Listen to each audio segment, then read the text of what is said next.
Coronavirus keeps spreading around the world, and now the U.S. has confirmed 2 cases. The latest involves a passenger who arrived on a flight from Mexico City at LAX and has now been hospitalized.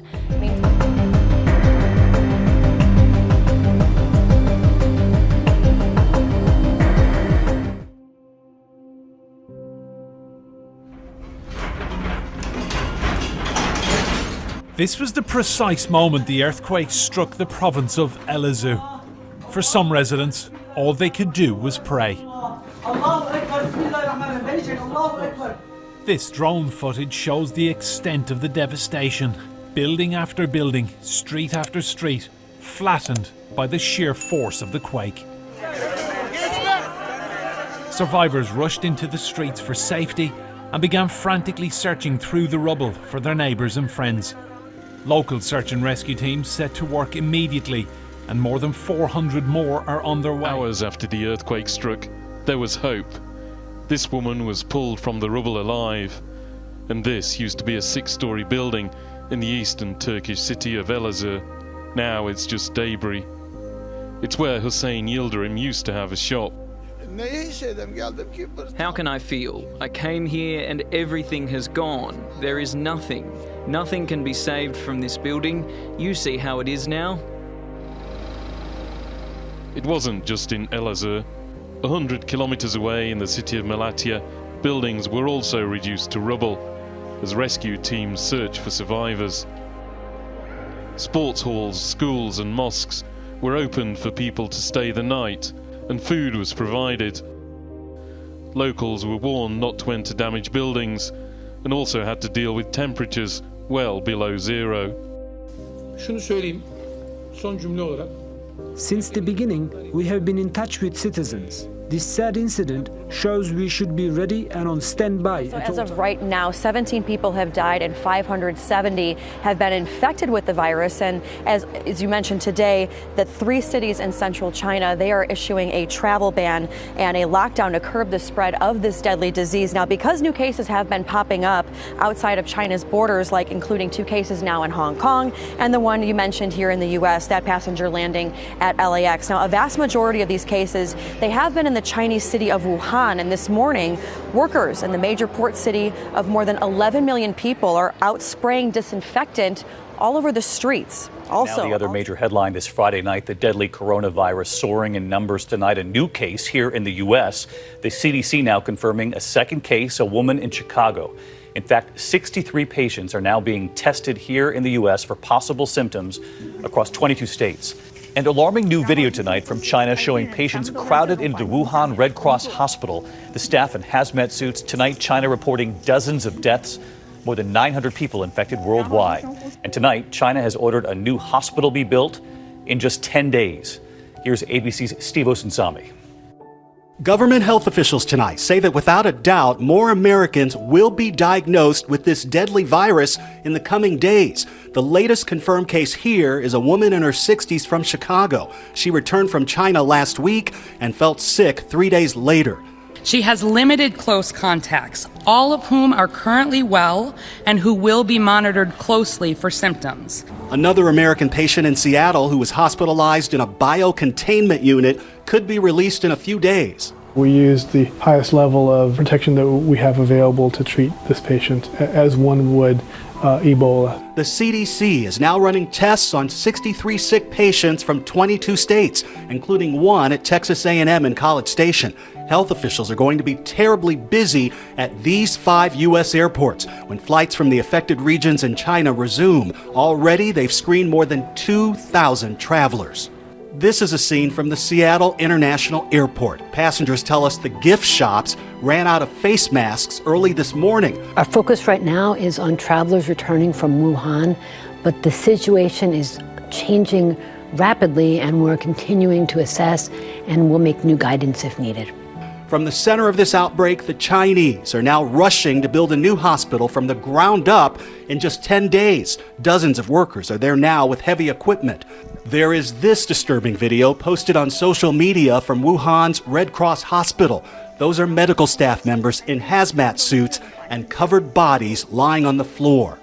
Today is the biggest holiday in the country, the Chinese New Year, and cities in the hot zone are on lockdown. Police are armed with long guns, making sure no one enters or leaves. They eat and destroy everything on their way. One swarm measured 60 kilometers long and 40 kilometers wide. Hundreds of thousands of acres of crops destroyed. People fight back with whatever means they have.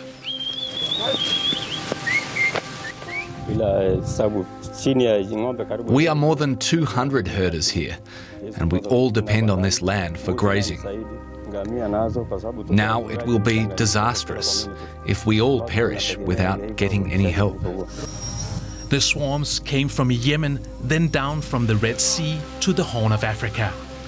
The unusual warm temperatures off the coast are partly to blame. The recent heavy rainfall has created the perfect breeding conditions. The greenery that has sprung up is now fueling them. It has almost become a desperate battle. And it is practically impossible or mockery to intelligence of humankind that this one can be used to control swarms of billions of insects that are destroying our crops and our pasture. Agriculture is big business in the region. Here, the Kenyan national government is now increasing their efforts and spraying from the air. The swarms are spreading fast, up to 150 kilometers a day. The UN's Food and Agriculture Organization is raising the alarm, now calling for international assistance. It's the worst that we've seen in Ethiopia, in Somalia in 25 years, and the worst that we've seen in Kenya in over 70 years. The fear is that the locust numbers could increase 500 times in the next few months. This is what prepared looks like for the NHS. Protective suits, results exchanged through glass. I couldn't even see what her face looked like. Craig Dillon spent 12 hours in quarantine at St Thomas's Hospital, subject to multiple blood tests and swabs. He became ill while flying back from Thailand via a connecting flight through China. There was the glass because we were like sealed in and had like the intercom that they were talking through. But of course, like they're all in these like masks, so they can't really. It's hard to. I could hardly really understand what they were saying because they're like sealed in these suits. So yeah, they were trying to explain, and they would like make notes on the paper and then sellotape them to the glass, so the team outside could like copy the notes down. While airport health checks in China picked up that he had a high temperature, at Heathrow he was waved straight through. I landed at Heathrow and met all of my friends and went into work and went to like Starbucks and stuff like that. You know, there should have been something more at Heathrow. Up in Scotland, 3 patients are currently under observation in Edinburgh, another in Glasgow. All Chinese people from the city of Wuhan. There's no indication about whether any have tested positive. In the Commons, Health Secretary Matt Hancock set out to reassure. While there is an increased likelihood that cases may arise in this country, we are well prepared and well equipped to deal with them. Over the last 2 weeks, Public Health England has been working alongside German researchers to develop a diagnostic test to identify the new strain of the disease. And as a precaution, the NHS is preparing for the worst, with clinicians being advised on how to detect it and infection control. This was the scare in the air and on the ground. Delta Airlines Flight 89 dumping fuel over communities in Los Angeles during an emergency approach back to LAX. Need to return to LAX for engine compressor stalls. During the radio call between the crew aboard Delta Airlines Flight 89 and air traffic controllers, the FAA says pilots never said they needed to dump fuel before deciding to release streams of it over LA schools and neighborhoods. Okay, so you don't need to hold the dump fuel or anything like that? Negative. Though the crew declared an emergency, had the tower known the jumbo jet was going to drop fuel, the FAA says the 777 would have been directed to an appropriate fuel dumping area like over the ocean, adding the flight crew is responsible for determining what is necessary to safely land an aircraft when there is an emergency. I was basically dumbfounded. To dump fuel at such low altitude. That can't be good, right? With this shocking dump under investigation, the FAA notes fuel evaporates when dropped at higher altitudes. But Tuesday's drop came at less than 3,000 feet, falling on some 60 people, many of them children. There was one of the kids on the playground. His clothes was all inside the bags because it smells like gas. We do have the smell of fuel in the area right now. Captured from the ground, the streams of fuel poured over 4 local schools. Some 60 people, many of them children, suffering from skin irritation and other minor injuries. My friend, when he came back from the restroom, his eyes were red and he was crying.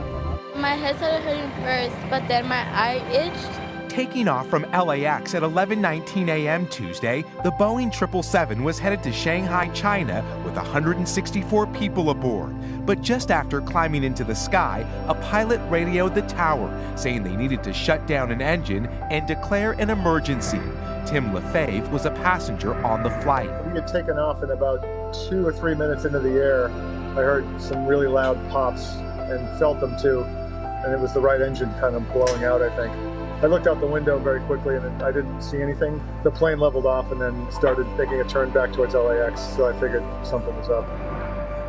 With the aircraft circling back to LAX, before it could land, the jumbo jet had to reduce its weight, dumping fuel which is typically done over the ocean or at high altitude, so the fuel can evaporate. Have all units responded to the auditorium. The FAA is now investigating why the fuel dump happened so low over schools. Passengers and the public want answers. There has to be another solution to that. They cannot just dump the fuel anywhere. This morning, investigators looking into this rare sight over the city. Jet fuel raining down from the sky, hitting children below.